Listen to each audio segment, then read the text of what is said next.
Welcome to PseudoPod, the weekly horror podcast. We will show you fear in a handful of syllables. Go forward at your own risk.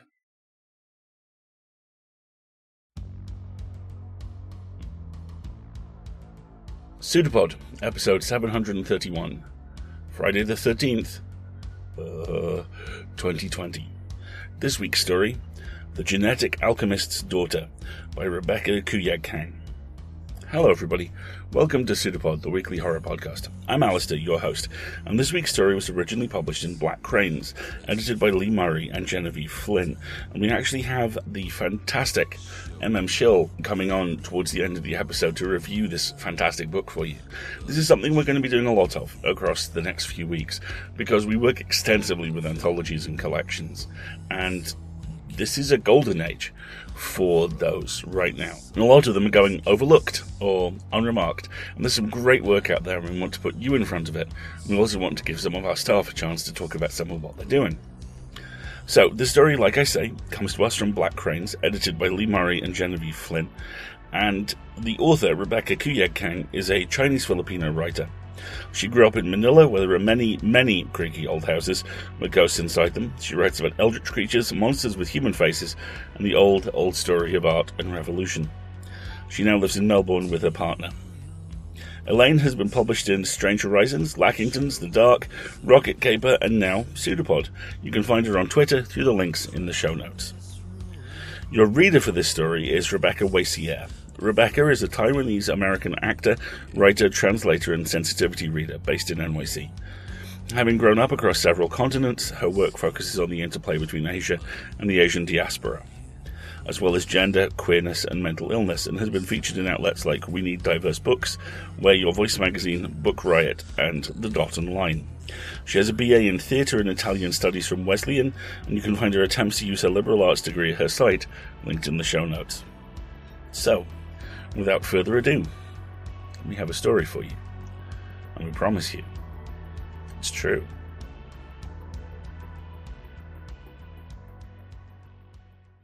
The Genetic Alchemist's Daughter by Elaine Kuyeging, narrated by Rebecca Wacier. She dreams of death and rebirth on her mother's table, the smell of antiseptic, chemicals, artificial cherries, and other fruit. The specimen on the table, herself slipping a needle under the specimen's skin to obtain samples for reconstruction. Finally, the disposal of the body while the new one grows inside her crimson egg, kicking her little amphibian feet. Later, a telepathic matrix imparts an edited library of the prodigal's memories. This reinforces the desired traits, knitted carefully into the genome. In 12 days and 12 nights, there will be a single, perfected being, waking in the specimen's old room with only a vague, uneasy sense of displaced time. There will be no official record, no trace of the original, save for the genetic profiles buried deep in her mother's libraries. Everyone dreams those strange, mundane dreams of themselves performing their daily rites. The genetic alchemist's daughter is no different. Why should she be? But still, Lido Alicia Chua Mercado wakes as if she were a child waking from a nightmare. Lido thinks there are fragments of bone and marrow in her pajamas, in her blankets, her bed. For a moment, her hands are viscous with ruby red. The Genetic Alchemists. Lido is her mother's daughter, and so when she wakes, blinking out crimson dreams in the pre-dawn, the day's business is the first thing that occupies her. Nothing in Lido's creation was left to chance. The same is true of Chua Mercado genetic alchemy. Below, the family's laboratories gestate the fruits of several lucrative contracts. Tiny mermaid embryos for a techno-prince's private aquarium, a new variant of winged cat, Bengal beauties with jade eyes and leopard spots, jeweled peregrine's wings. Luminous moths ordered by an exclusive fashion house for their silk. There are the prodigals, the human specimens who will be delivered to their family's holdings, waking in the original's old room as if from a dream. And finally, there are the little seraphim, tiny embryos swimming in their exo-wombs. The bulk of these are still ordered by foreign CEOs, grateful for the assurance of a rarefied offspring grateful to be spared the inconveniences of caring for pregnant wives. One day, Leto's mother hopes, the world will be full of them. There will be no prodigals, no broken creatures in need of repair. Leto feels a tenderness for them. She doesn't know why. Perhaps it's their shared origins. The fact she knows, and they don't. Leto's mother scoffs at that. You're not a specimen. You're my daughter. But Leto has always been what she is. The girl with all the gifts, Ophelia Chua Mercado's irrefutable proof. All the world had seen Leto in her womb, the tiny crimson egg Ophelia created. It made Ophelia's fortune and her infamy. How the Manolero elite were scandalized. Ophelia had created Leto without the help of a husband, without the blessing of the Holy Apostolic Church, or any church, simply because. Priests cried about the dissolution of the family from their cathedrals, pastors from their multi-million-dollar pulpits. But hereditary heads of state, foreign billionaires, Hollywood queens, all of them came clamoring for Ophelia's service. Leto's mother waits for her at the breakfast table. She is a slender woman, not beautiful, but magnificent. She has a cruel mouth, a hard face, a hooked nose as if she truly were the witch the more poetic among the Manila elite call her. Her black hair falls in rivulets down her back. No matter the demands of the day, Ophelia Chua Mercado insists on taking this time, the time to sit down and have a meal with family. She didn't create a daughter just to neglect her. She prides herself on having better husbandry of children. On the table are buttered toast, salted duck eggs, slices of chilled fruit. Today's clients will need careful handling, Ophelia murmurs, handing her daughter the day's dossiers. I know you've managed them before, but darling, today I need you to resist the urge to gloat. Leto opens the dossiers. She understands the moment her eyes fall on the client's name. She doesn't smirk. She knows it's unladylike. Ever since she was a tiny thing, old enough to be presented in a sad little classroom with portraits of saints, every single one of her classmates had hated her. They called her soulless. They said, "You don't have a papa." And yet, over time, so many of them ended up on Leto's table. She carefully explained all the reasons why their families elected them for the procedure. She feels that they're owed an explanation, but she can't help feeling some satisfaction. She had never disappointed her mother. Not one prodigal, Ophelia says, sipping her tea, but 3. Can you imagine that, darling? Imagine if they'd come to us from the beginning. It would have spared them so much trouble. It's an old, old story. It is the puzzle that so many familial dynasties have tried to resolve.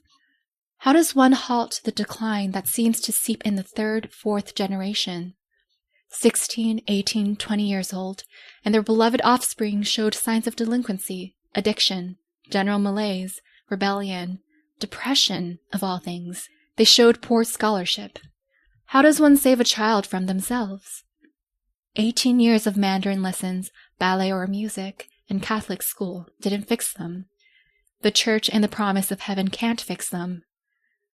Manila might have been horrified by Ophelia, the woman who made a daughter, but as the decades passed, one by one they crept to Ophelia's door and begged her for her help. They turned to her genetic alchemy, and, over the years, a whisper network has formed between desperate, gossiping mothers, patriarchs over games of golf and exquisite lunches. Leto feels her fingers itch, thinks of the discarded original, turning to ash in the furnace while a new tiny creature emerges whole from Leto's artistry. All her fellow heirs have hated her, have always hated her. But here she is anyway, granting them a gift unbidden. They will never even know. Her mother rises and kisses her cheek. Good hunting, my sweet girl, Ophelia murmurs, and Leto blushes. Her mother knows her, inside and out, better than she knows herself. The Dowager.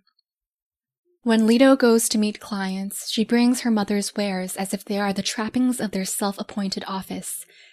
In her arms she brings a winged cat with snow-white plumage, her little feet ending in owl's talons and one blue eye alongside jade. Feline specimens with heterochromia fetch 3 times the price. A speckled serpent with a forked tongue wraps himself around Leto's neck like a regent's gold necklace. Base specimen, Atheris hispida. And finally, after a moment's consideration, Leto carefully selects amber earrings made from the chrysalises of luminous moths. She picks up a crystalline rose as white as a funeral, a present for the Dowager. She paints her mouth with a neutral pink, edging towards a baby pastel, lines her eyes with modest shadow, Industrial Revolution, a shade popular among her peers. She takes the little slate and programs the nanites in her hair. They color it a deep black with only the faintest streaks of a foreign autumn. Leto understands what the heart wants. It wants a useful young woman, modest and helpful, who will solve all their problems with a flick of her manicured fingers. Leto meets clients because her existence says, you could have a helper, a dutiful, reliable heir. The child you need if only you had asked for our services from the beginning. She revels in clients' gritted teeth and fingers pressed into their palms. How they hate being proven wrong. She sits herself at the little table, waits for the client to arrive. And when the Dowager slips into Chua Mercado's rooms, dressed as if for a funeral or a cocktail, Leto can't help it. She rises up and kisses the Dowager's cheeks like a fond niece. The Dowager closes her eyes. She smells very faintly of very fine, expensive whiskey. She shudders, or perhaps it's poor Leopold that terrifies her, the gorgeous speckled band winding himself around Leto's neck, or Anne-Marie, the snow-white cat purring in her arms. Here is Leto, an unnatural thing decked out in unnatural things. But the Dowager needs her help. I have 3 daughters, the Dowager says with a rasp, and they will all be the ruin of me. Her elegant hand trembles as she sits in the client's chair. Outside, Leto smiles. Inside, a frisson of schadenfreude ticks upwards in spite of herself. She knows the Dowager's daughters. They are just like every other classmate who's ended up on her mother's table. Why don't you tell me what you need, Tita? Leto asks. Like the witch in the story. What do you need? What do you lack? What price are you willing to pay? The Dowager is Eva Maria Romano Iglesia, scion of a saintly house, married to a handsome media pastor in her baby-faced youth. She was a woman alone of all the multi-million-dollar pastors, having inherited the position after his untimely death. She preached in Chanel and pearls, wasp-waisted dresses with billowing skirts, and spoke of love and deference to husbands and fathers. She spoke of the sanctity of the family, this woman with no husband, and adoring crowds of women threw money at her. She was the most vicious of Ophelia's detractors when Leto and the exo-womb were unveiled. She called Leto soulless. She called Ophelia a fallen woman, creating a child outside the sanctity of marriage, outside the bounds of God's intended methods. But now 2 tiny granddaughters are dead. A son-in-law is said to be buried tomorrow, and the daughters are locked in their rooms in the family compound. I need you and your mother to give me the daughters I should have had from the beginning, the Dowager says. She almost spits. How it humbles her. To be abandoned so by the God who showered her in gold, but gave her delinquent children on which to build her church. Our congregation needs us, the Dowager whispers, clutching her Chanel pearls. An entire congregation of lost souls, expensive women with husbands who loathed them, girls who became pregnant too early. They all find solace in the Dowager and her family of perfect women. What happens when the image that gives them so much comfort comes crashing down? Leto is never really interested in all the client's reasons why this has to be done. She'd rather hear from the specimens themselves, console them on their deathbeds. We'll need to stagger them out, Leto says, one by one, to accommodate schedules for other clients. I want it over and done with as soon as possible. I understand, Leto says evenly, and nothing more. Really, Leto just wants her to anguish over it, just a little longer. Silence settles between them. Leto feels the Dowager acquiesce. No one else can help her. She can't disappear 3 young women and gain their replacements, their better selves, on her own. She can't create a replacement daughter and raise her, not at her age. The Dowager is old. She is running out of time. No one will know. The Dowager's hands tighten round her cane. No one will know, Leto says softly. From head to toe, down to their cells, they will be exactly the same. Leto takes the pale white rose as perfect as a fairy dress. They named it Blanca Nieve. It smells like a perfumed night. She gives it to the Dowager, places it carefully on the table, along with a lacquered box containing its food. 10 little nightingale corpses. People need to see you leave with it in your hands, she tells her. So you've had a reason to come to us. Feed it with 10 nightingales. You won't be disappointed. The next day, a funeral for the Dowager's son-in-law is held in her stained-glass church. The cathedral arches are snow-white with roses, and they spill down the steps of the church, singing with bell-like voices. No one even sees the bones. Faith. She starts with the youngest. Why not? They take her from the family compound. They place her, fast asleep, on Leto's table in the lab. Faith is a delicate snow-white beauty, long limbs, a small head, the fair skin that Manileros prize so much. It's at odds with Faith's reputation. Leto waits and watches as the specimen slowly blinks herself awake. The upsurge in fear when she realizes that she's strapped to the table, when she realizes that she's not alone. Leto doesn't see what she does as revenge, as former classmates have accused her when they have woken up to find themselves in her lab. She sits with the specimens, waits for them to wake up. It feels wrong to her, simply destroying the originals without explaining why their families requested the procedure. She hopes that a vague memory of that conversation settles into the client's cells. When they perform the process, create the new perfected specimen, the prodigal will not relapse. Faith, Leto says. Her words come out muffled behind her mask. The girl stops struggling.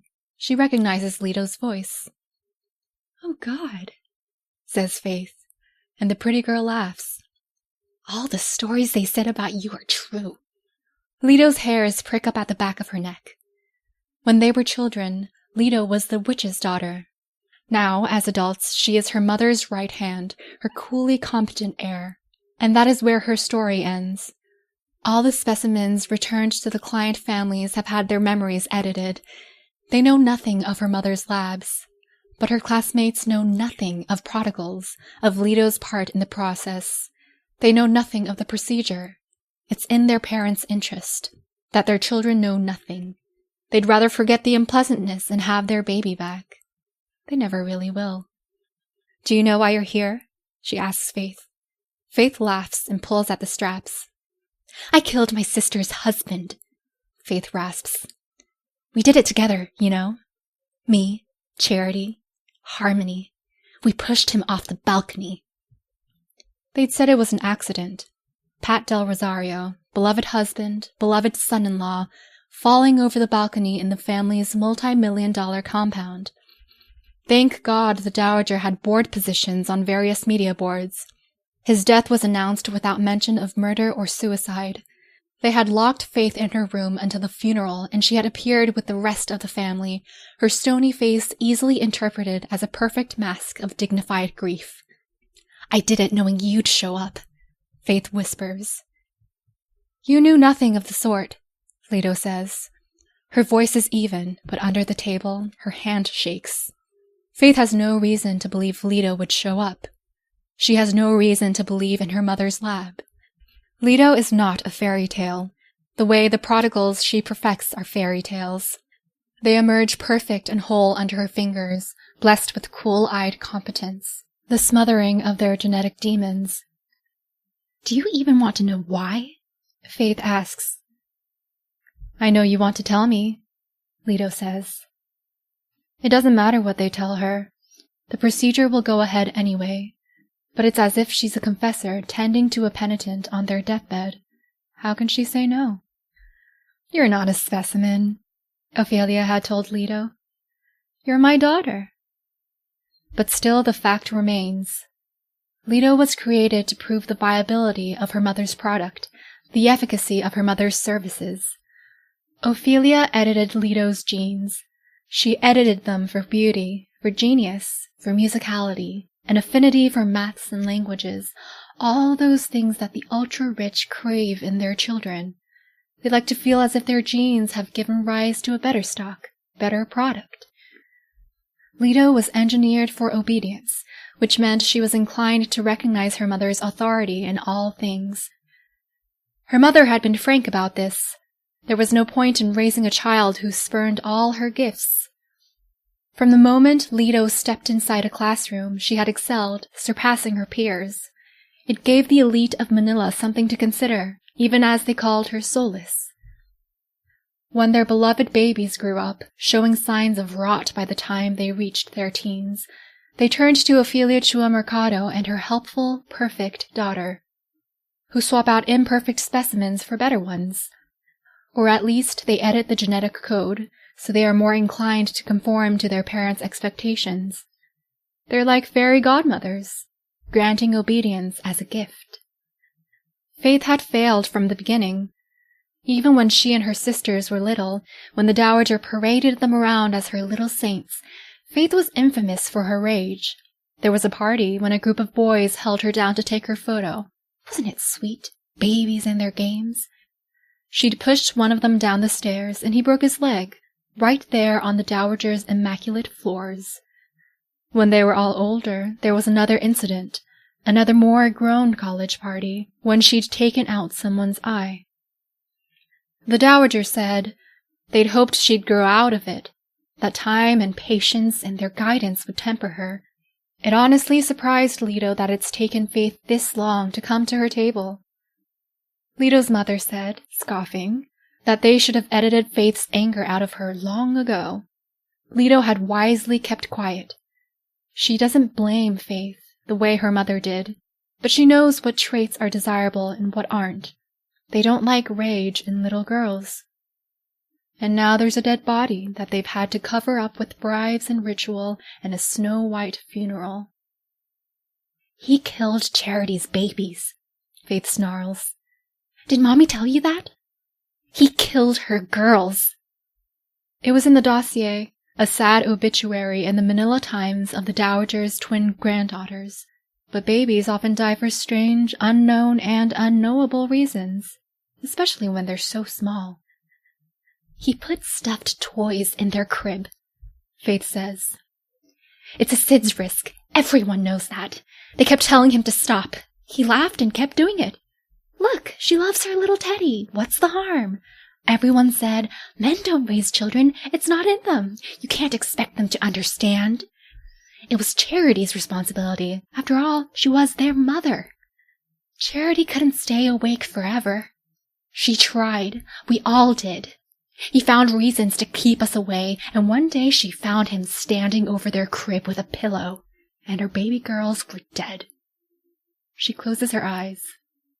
A house full of people who were supposed to love them, and they all said she was hysterical. They didn't believe her. Poor Charity. He barely cried. Why would he do that? Leto asks. She really shouldn't have asked.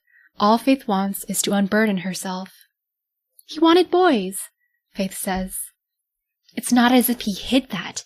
He was so disappointed when they came out, and Charity was so happy. His disappointment was such a small thing to her, at least in the beginning, that she loved something he didn't. Annulment was an option, you know. It's not that she objects to what Faith did. It's that she should have been clever about it. She starts thinking of ways to snip the rage out of her, or at least temper it. They can modify memories to reinforce caution. Annulment isn't part of our brand, Faith says. It's not an option for us. Can you imagine the scandal? Lola would kill us first. Mommy would. That, Leto thinks, unfortunately is true. I'd have been more careful about it than you, Leto says. Faith laughs. We were past careful, Faith says. After he killed the girls, after they all said Charity was hysterical and not thinking clearly, they even blamed her. Granny, Mommy, our aunts, we shut them up when we threw him down the balcony. Leto starts prepping her needle. She needs to draw blood. Their work is easy, really. They have such a rich source of DNA. So what are you going to do? Faith asks. Replace me with a soulless little drone? A more palatable version of me?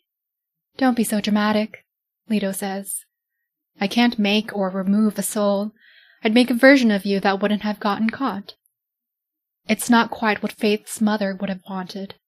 It's not what Ophelia Chua Mercado would have wanted. But there is no one here to gainsay her decision, and a more calculating Faith is one who will never get caught. She's not sure why or how she decided this, that Faith is entitled to her anger, but here she is. It's all right, Leto says, and she is back on familiar ground. It's all right. You won't even remember this happened. The you that wakes up won't even remember this. And if the new Faith doesn't remember and the old Faith is simply erased, does Faith even suffer? She lets Faith see the tiny little selves swimming in their little crimson eggs before she puts her to sleep.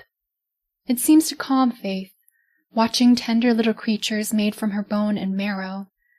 Leto dresses the new specimen herself when she emerges, perfect and whole. The new Faith will be a little more calculating, a little less given to rages. If the new Faith does need to act on her rage, she will take better care not to get caught. The prodigal is returned to the family. The Dowager sends back a message saying, Faith is much improved. Leto imagines the Dowager breathing a little easier even as Faith is counting down her grudges and biding her time, counting down the days until it's all done. Leto schedules the next 2 procedures. She takes her time. Charity. She was the last person Leto had thought would end up on her table. The middle sister, kind-hearted and soft, the kind of girl who deflected other people's faults. The fairy tale girl people say they want, but, in reality, isn't equipped to keep a dynasty together. Still, she had that fairy tale wedding, married the boy her family picked for her. The Dowager was very clear about her specifications. They want their sweet girl back, before she went wrong. Really, Leto told her mother wearily, over chai tea and congee for breakfast. They want a Charity who doesn't remember how much her family failed her. They want a Charity who won't make them feel guilty every time they look at her. If that's what they want to believe, Ophelia said. She shrugged her elegant shoulders. It's cheating, but it's not quite cheating, is it? If a prodigal is exactly the same, just slightly improved. It's the improvements they focus on. Leto didn't tell her mother about what Faith had said. It's not that she believes Faith, exactly, but when Charity wakes up, when she sees Leto, she looks almost resigned. There's no shock. Ice pricks at the back of Leto's neck.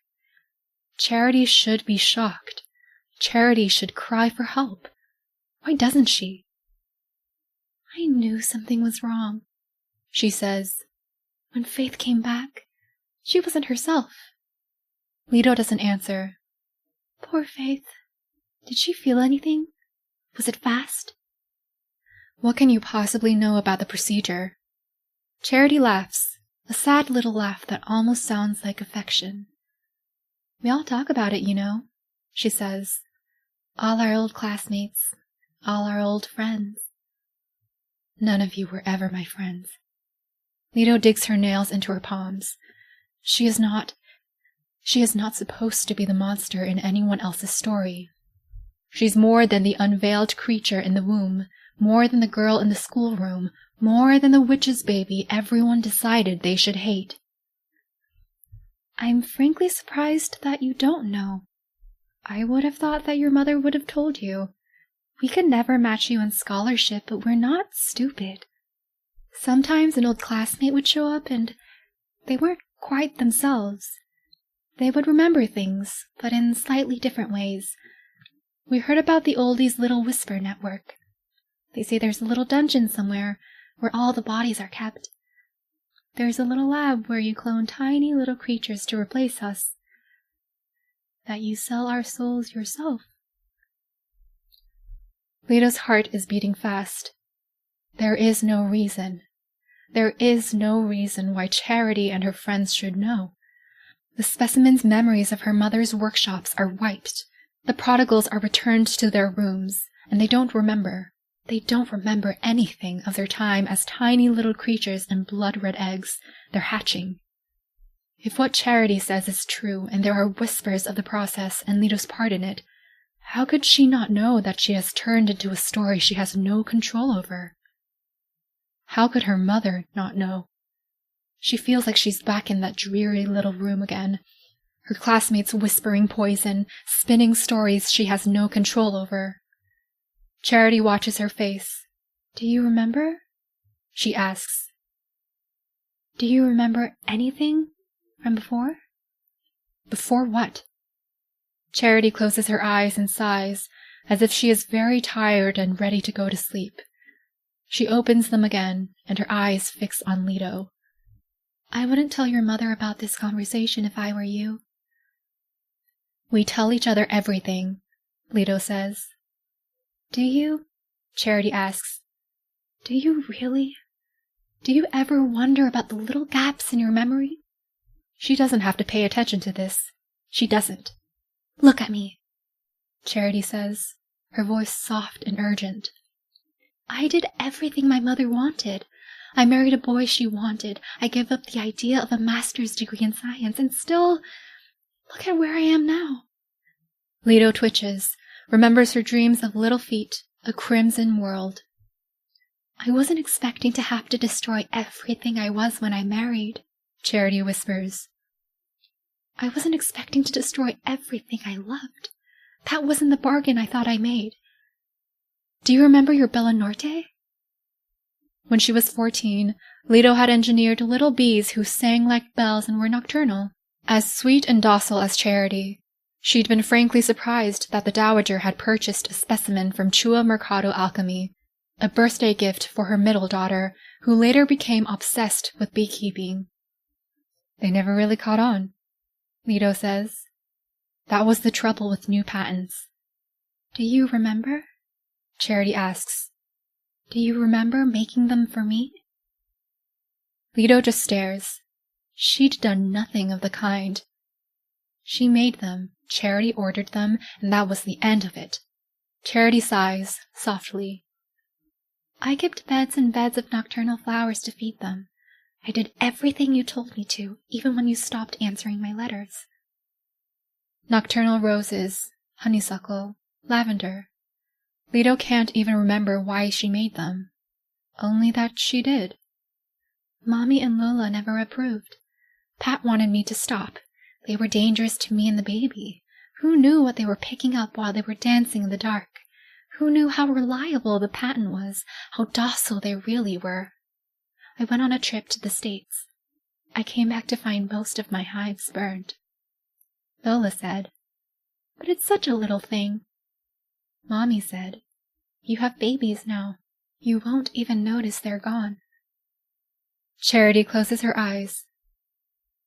And then the girls turned out to be girls. We didn't even want to know.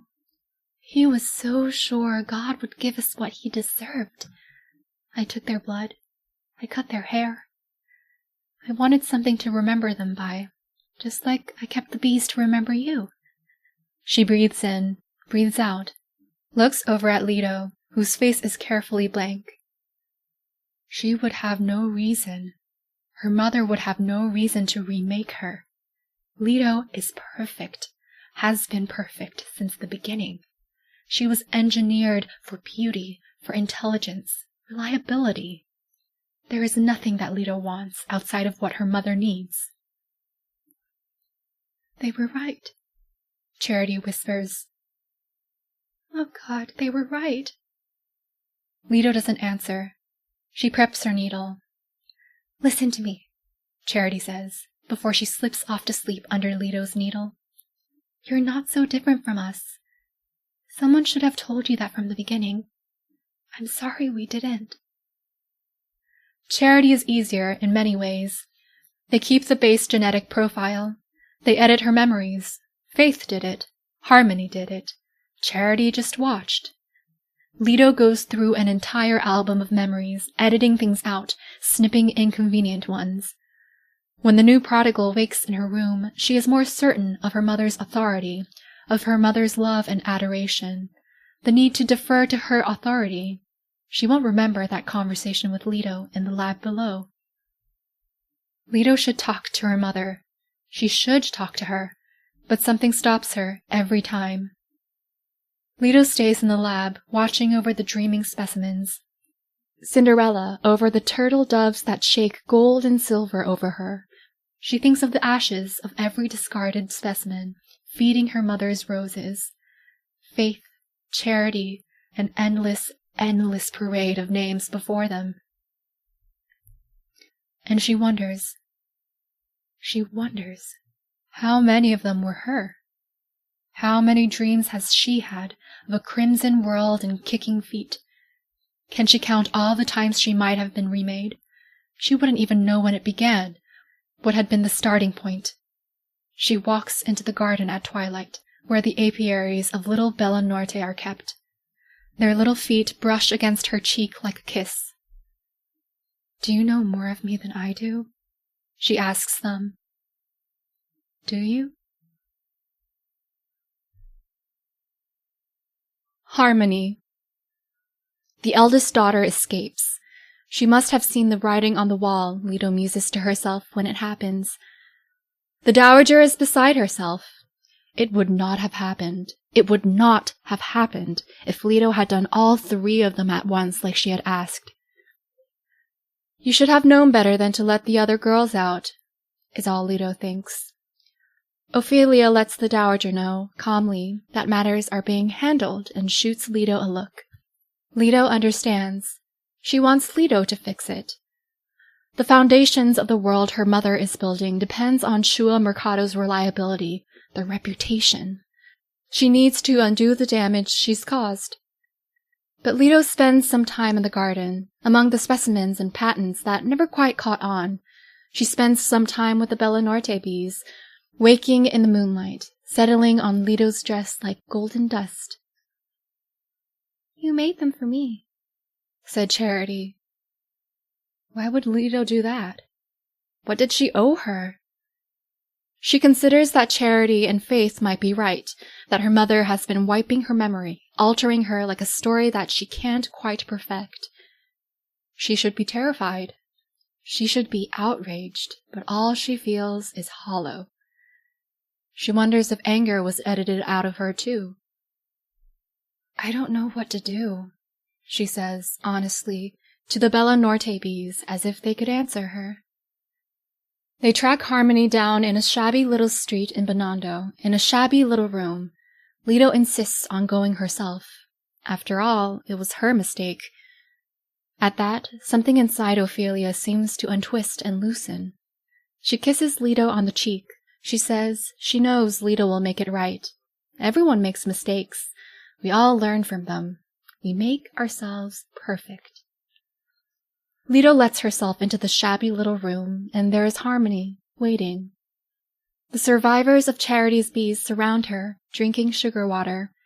Harmony is tall and striking, even with her hair slick with the humidity and the lack of care over the past few days. Charity was the sweetheart, Faith was the baby, but Harmony was meant to be their mother, all over again. It must have galled the Dowager when Harmony picked her sisters over her mother. That was not the natural way of things. Leto isn't sure what edits to make to improve those outcomes. "We all knew you'd come for us, you know," says Harmony. She doesn't move. The bees settle around her, as if she is their saint. "So I've heard," says Leto. Harmony raises her eyebrow. "What do you remember?" Harmony asks, point blank. Leto says nothing. "What do you remember?" Harmony asks. "How many times did she make you over so she could start all over again, a clean slate?" Leto thinks of the ashes in her mother's garden, whether any of them are made up of her former selves. She wouldn't know when her mother started. she wouldn't even know where to begin. I know about Charity's daughters, she says, her voice hollow. I know about the bees. Harmony sighs, and her shoulders slump over. We didn't know, she says. If she'd remake you over and over again, just to make sure you couldn't remember. Do you remember? Making the bees for Charity? Do you? Leto feels breathless. A little Bella Norte lands on her cheek. She cried when you stopped answering her letters, says Harmony. When we passed by each other and you acted as if you didn't know her. And later, when classmates came back, from rehab, from sabbaticals, from tours, not quite right, well, we all wondered. It's like a knife to her ribs. She can't feel anything. Harmony gives her a box. I'd do it again, you know, she says, between her teeth. I would pick faith and charity every time. Every time. Hollow me out, empty me of all the inconvenient things my mother wants gone, and I'd still make the same choice. What's inside? Leto asks, but she already knows. The Dowager sends payment. All 3 prodigals successfully remade. She even gifts Leto with the survivors of Charity's bees. They have no use for them, and the girl is getting married again in the fall. Another fairy tale wedding, then one for Faith and one for Harmony. She's already signed contracts for little Seraphim to be made. Well done, Ophelia says, and kisses her cheek. Another death smoothed over, because these girls wanted something outside what they should want. What does Leto want? Nothing except her work. There's nothing that her mother left her. So she creates a second variant of the Bella Norte from the daughters of Charity's bees. They have Faith's anger, Charity's love, Harmony's loyalty, and inside, they contain slivers of memory, 2 baby girls avenged by their mother and aunts. Leto's daughters have no debut. They are not presented to the world the way Leto was. Instead, she lets them fly wild. That year, the Dowager and her congregation will be haunted at night time by bees that sing like wind chimes, that smell of baby's breath, and build cathedrals inside her church. At her wedding, Charity will turn to look at them, and she won't know why she feels joy and heartbreak. Faith will wonder as she lets them settle on her shoulders, and Harmony will feel a strange peace, even as the bees murder her mother's congregation. They'll say it's a miracle, that the 3 of them are left alive.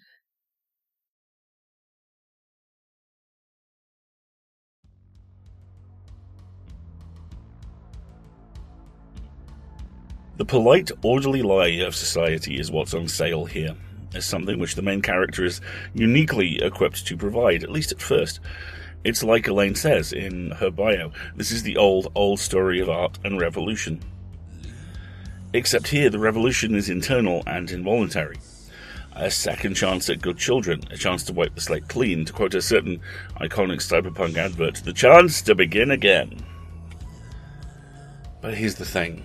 That chance, that desire and ability to wipe the slate clean over and over is something which we both desperately want, and at the same time to go all Reznor on you should never have. It's the same reason Twitter can never have an edit button. Everyone could use it, which means everyone would use it. Which of course leads to the horror in this story, and that horror is simple and terrifying. Everything that makes you, edited into the idea of you held by other people, and what they perceive you to be. The death of personal truth. The death of personal identity. Every one of us rendered down into a homunculus of simulacra. All of them fulfilling a role designed for them, and absolutely none of them granted the individual will to assist in that design. To make the hard choices. More importantly, to make the stupid choices. Because that's what makes society, the stupid choices, the random left turns, the things we don't expect, but that in the end define us. This is society as maze, not as canvas, Or possibly worse still, society as canvas and individualism as paint, the brush being held by someone else's hand and each stroke eminently reversible, eminently fragile.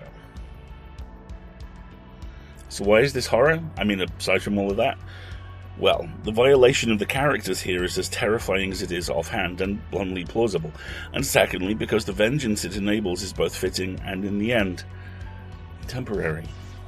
This is the revolution side of art and revolution, and here, at least, all that revolution can be, to start with, is an unintentional reweighing of scales which only certain people can perceive. Whether that's enough or not is ironically dependent on the very character this needlepoint, precisely unsettling story is about. What a story, and what a narration. Thank you both. And now, over to MM Shill for much more detail about Black Cranes, and also the Halloween season. Lee Murray's Black Cranes, a review by MM Shill, narrated by Karen Bovenmeier. Black Cranes, Tales of Unquiet Women, is a darkly intimate anthology of phenomenal women writers spanning the Southeast Asian diaspora, brought to you by editor Lee Murray. In Black Cranes, we are confronted by aggressive, sharp-toothed, and unapologetic horror storytelling that asks of its reader to challenge their own unconscious biases surrounding the concept of otherness and lived cultural experiences, both inside and outside of their own. It features stories by Nadia Bolkin, Grace Chan, Rin Chupeco, Elaine Kuyeging, Genevieve Flynn, Gabriella Lee, Rena Mason, Angelica Yuriko Smith, Christina Singh, and Lee Murray herself. These authors weave rich narratives that set out to challenge notions of tradition, cultural expectations, and femininity. The stories feel personal to the authors without being inaccessible to the reader, familiar yet ethereal. Here at PseudoPod, we are highlighting the first story of this collection, The Genetic Alchemist's Daughter, by Elaine Kuyeging. In this story, Kuyeging illustrates a sort of postmodern Prometheus with the quiet yet dangerous tale of Leto, a young woman charged to gather the insubordinate children of her mother's clients. Leto's mother runs a dystopian business where parents can surrender their rebellious children to be euthanized and replaced with more obedient replicas that meet their parents' cultural expectations of honor through submission and obedience. Leto is dutiful in carrying out her mother's orders. That is, until something in her begins to stir, and she begins to question both the ethics and horror behind the business model. To quote this story, Leto thinks of the ashes in her mother's garden, whether any of them are made up of her former selves. We selected this story because it stood out as a shining capstone that embodied the brutal beauty, themes, and cultural insights of the anthology as a whole. Overall, we are delighted to introduce Black Cranes to you.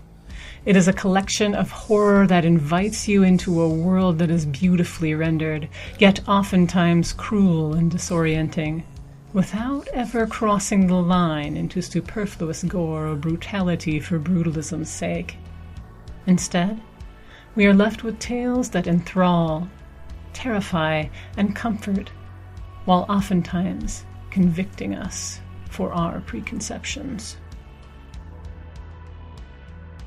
Halloween Season Review by MM Shill. The Halloween Season Anthology is brought to you by the prolific horror writer Lucy A. Snyder. While followers and fans of Snyder's work might be more familiar with the mystic carnage of her urban fantasy horror novels like Spellbent or Shotgun Sorceress, this anthology, like the title suggests, is a celebration of everything spooky season. Though this collection seems to be missing a lot of the severity and darkness of much of Snyder's other works, It is not lacking in solid storytelling, with colorful viewpoint characters, a sprinkling of the eldritch from time to time, and plenty of the glorious monster punching we've come to expect from Snyder. The anthology opens up with the story Hazelnuts and Yummy Mummies, a sharp-voiced, accidental PCP romp through the speculative fiction convention circuit. In this satirical piece, Snyder reveals plenty of her signature snarky dialogue and gallows humor, mixed with a touch of what feels almost personal as the protagonist is launched through their drug trip to ultimately gain better insight on themselves and gain closure to a past they've been avoiding. This seems to be a pattern in Halloween season. Snyder first presents the reader with a lighthearted, often quirky setup to ultimately reel us in for emotional resolution. While this never goes so far as to be described as heartwarming, it is satisfying in a way that reveals Snyder's mastery of storytelling and her willingness to manipulate the reader for the reader's own good. Not everything in this anthology is creepified satire, of course. In the story In the Family, Snyder puts creepy on display with an uncomfortably intimate second-person narration and almost duplicitous narrative voice that makes the reader feel as if they themselves were the one being lured and trapped for the narrator's nefarious plot. Halloween season also contains stories that present Snyder's penchant for dark and pulpy science fiction, like the Twilight Zone-esque Robot Servant Gone Bad, The House That Couldn't Clean Itself, or the dark space adventure, A Preference for Silence. We are even invited to look forward beyond the Halloween, spooky season itself to December with two North Pole meets Eldritch horror psycho-humor tales, The Toymaker's Joy and Wake Up Naked Monkey, You're Gonna Die. But the crowning culmination of this anthology that truly embodies the atmosphere of the collection as a whole is The Tingling Madness, a high-pulp, high-intensity satire piece. Our utter delight at finding this story at the end of Halloween season was best described by one of our editors, Alex Hoflick, as one thing I certainly was not expecting was lovingly crafted Chuck Tingle fanfic where the buckaroos prove that love is real while defeating cultists and elder things beyond time and space. Overall, Snyder's Halloween season is an excellent read for all lovers of everything Halloween, those who are looking for creepy tales that don't take themselves too serious, and have a touch of heart beaten between their monster punching. Thanks, MM. Thanks, Karen. So, here's the thing. We need to ask you for some money. I know, happens every week, but the truth is we rely on you to cover every single one of our costs. Authors, staff, server costs, the whole bit. And the good news is that if you can help out, and we know times are tough right now, we will actually give you stuff in return. For $5 a month at Patreon, you get access to our audio vault, crammed full of delights. For more, you get access to surveys, merch, the whole bit. For $5 a month at PseudoPod, it's the audio vault, and like I say, it is legitimately crammed. There are entire seasons of extra stories in there. Either option works for us. So like I say, that's either going to pseudopod.org and clicking on Feed the Pod, or going to Patreon and signing up for a monthly or yearly subscription there. Both are needed, and both do help, and we get it. We know this is a terrible and weird year, and an awful lot of people don't have disposable income, and the last thing we want to do is leave you out of pocket for a vital cost. So, if you can't afford to help financially, perhaps you could afford to help temporally. Perhaps you could give us a little time. Maybe leave a review on your podcatcher of choice, whether that's Google, Apple, any one of a dozen others. Maybe if there's an episode you really liked, you could link to it on your social media. Perhaps if you wanted to interview one of us, and I've just done a couple of interviews and they were great, for your own podcast or your own blog, please get in touch. We love doing this sort of stuff, and we love working with you, because without you, there's no us. So like I say, thanks again. We will return next week when, as now, we will be a production of Escape Artists Incorporated and released under a Creative Commons Attribution Non-Commercial No Derivatives license. Then, our story will be Devil's Gonna Catch You in the Corners by Christopher Slatsky, read by Christiana Ellis. Now, I'm leaving you with this quote from one Eldon Tyrrell. Commerce is our goal, more human than human is our motto. How's that working out for you, Sparky? See you next week, folks. Until then, have fun.